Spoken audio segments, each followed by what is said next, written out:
This is the Dollemore Daily, and I'm Jesse Dollemore.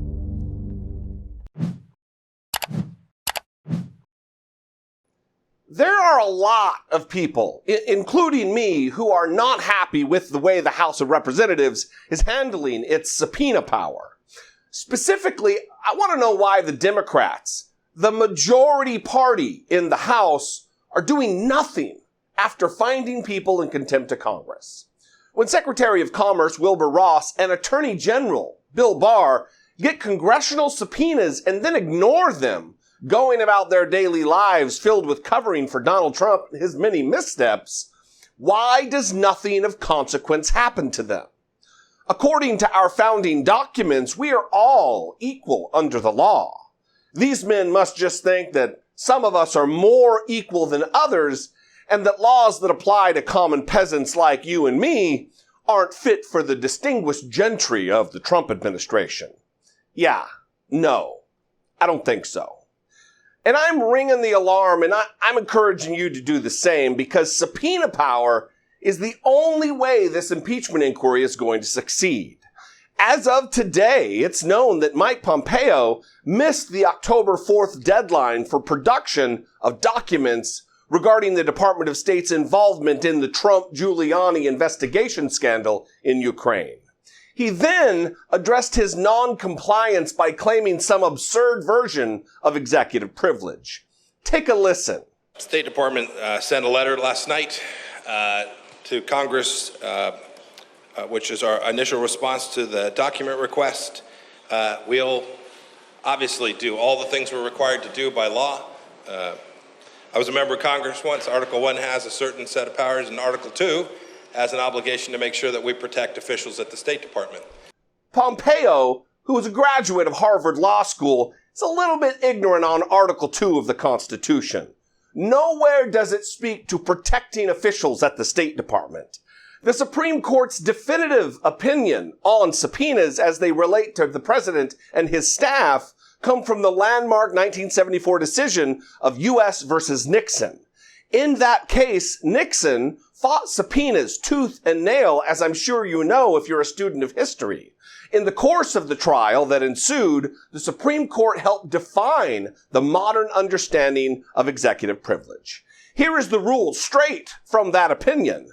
Absent a claim of need to protect military, diplomatic, or sensitive national security secrets, we find it difficult to accept the argument that even the very important interest in confidentiality of presidential communications is significantly diminished by production of such material for in-camera inspection with all the protection that a district court will be obliged to provide. In other words, there must be a legitimate claim of a national security concern for the executive branch to have a credible argument of privilege that would allow it to hold back some documents from a subpoena. Now, let's think. Do any of us really believe that Trump's demand to investigate Ukraine is a matter of national security? Come on. He can't shut up about it on Twitter, basically flooding our feeds with his screams about Joe Biden. Not only that, but Donald Trump actually released into the public sphere a summary of the transcript of his call with the Ukrainian president.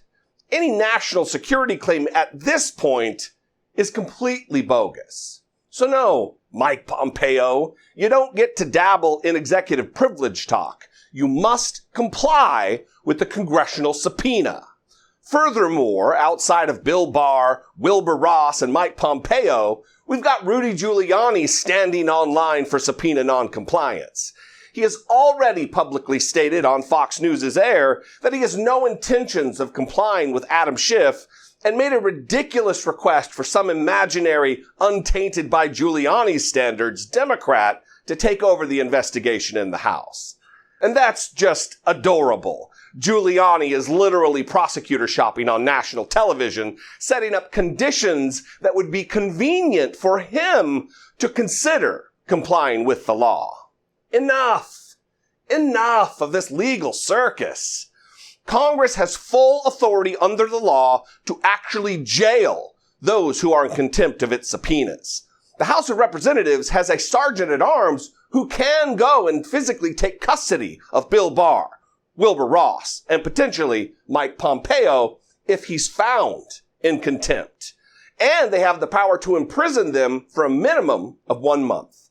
Congress has done this before, and it should absolutely find its spine and do it again. They are in no way subservient to the executive branch. They are co-equal branches of government, and it's time that the Democrats start acting like it. Reach out to your representative, especially if they're a Democrat, and ask them to explain to you why the Democrats are not exercising their legal power to hold high-ranking officials to account for snubbing their subpoenas. There is no valid impeachment inquiry, and there is no getting to the truth unless we have the likes of Pompeo and Giuliani testifying under oath. And I wouldn't want Giuliani to get the wrong idea that he is not about to be sworn in as a witness. We need all hands on deck, or on the phones as it were. So talk about this with your friends and your family. Share this with your social network, because the time is long overdue for us to make subpoenas great again.